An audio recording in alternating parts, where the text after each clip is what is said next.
Michelle and Roxanne.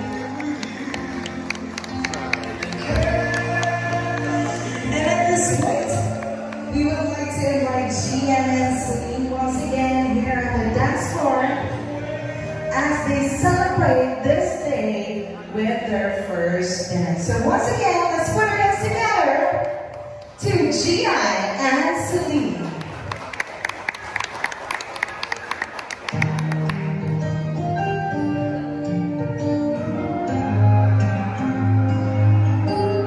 First dance has always been part of Filipino wedding tradition as it signifies a way.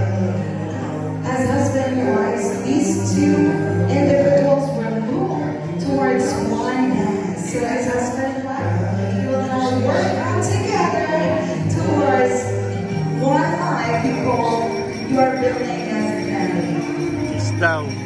Are we hearing something?